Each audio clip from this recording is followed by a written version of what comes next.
What's up, y'all, and welcome back to another episode of Mr. Class. So what if I told you there was a place where politicians could be thrown in jail for just simply standing up for their community? A place where elected leaders could catch a felony charge just for voting the way their constituents want them to. You'd probably think I'd be talking about some corrupt country overseas like Russia or North Korea, but nah, this is happening right here at home in Tennessee. Tennessee lawmakers just passed a bill making it a Class E felony for any politician who supports sanctuary cities. So basically, if a lawmaker stands up and says, we should protect the immigrants in our community, they could face prison time. Is this not the country that was built on free speech and the right to stand up for what you believe in? How does it make sense then for elected officials that can't even represent the people that put them in the office without being punished? Makes no sense. Some of these politicians are speaking up for their own neighbors, friends, and family members. Some of their own voters have relatives who could be deported. This law is basically saying you can't even try to help your own people without getting locked up. Tennessee lawmakers aren't stopping there. Now they want to make special IDs just for immigrants.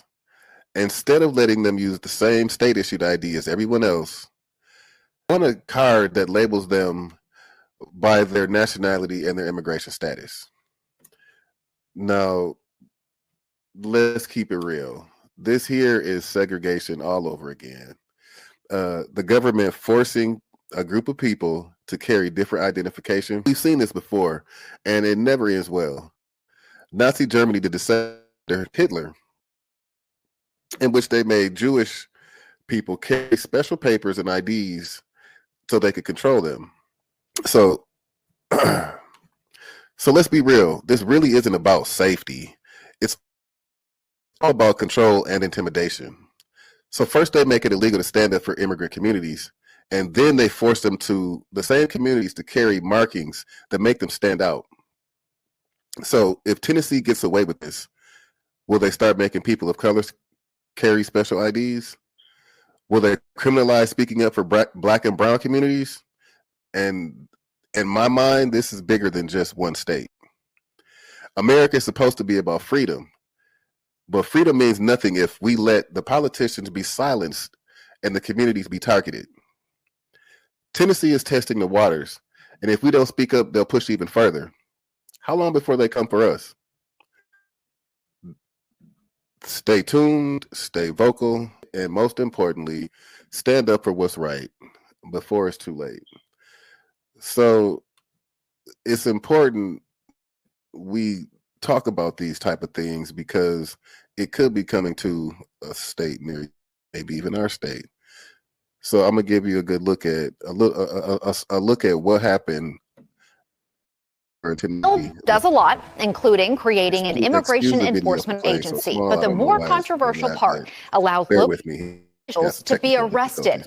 Democrats call it unconstitutional. Stanley Hargett breaks down this proposal and the disarray that unfolded. Now, this is the only time we're going to have in Tennessee law that says if you vote in the affirmative, you will be charged with a felony. Under a bill moving through the legislature, local officials like city council members could be charged with felony if they vote in favor of so-called sanctuary policies for people in the country illegally. Lawmakers they're also including from catching criminals who come to the U.S. illegally. Not just criminal gangs come into these United States and into Tennessee. And drug trafficking, human trafficking, which is something that should appall all of us, has been increased by this lawless border condition that was allowed to exist. Lawmakers believe this is unconstitutional to stop a lawmaker from voting what they believe their constituents want, citing that America's forefathers ensured lawmakers protection for their voting. Have an oath to uphold the Constitution. And if we go to Article 1, Section 6, there's a speech and debate clause, which comes from the 1689 English Bill of Rights, which was a response to the British Crown's history of using legal measures to intimidate and punish legislators for legislative action. So the English king was punishing lawmakers in Parliament for how they voted. Before the law moved forward today, state troopers removed from the gallery. We're fighting for our future. But with the Republican supermajority, the bill easily passed in committee. Law offers incentives to local governments that work with the feds on illegal immigration and still needs approval from the House and the governor. Haley? All right, so I'm all for, doing the right thing, coming over, being a citizen, doing it the right way. But there are ways to do things and there are ways not to do things.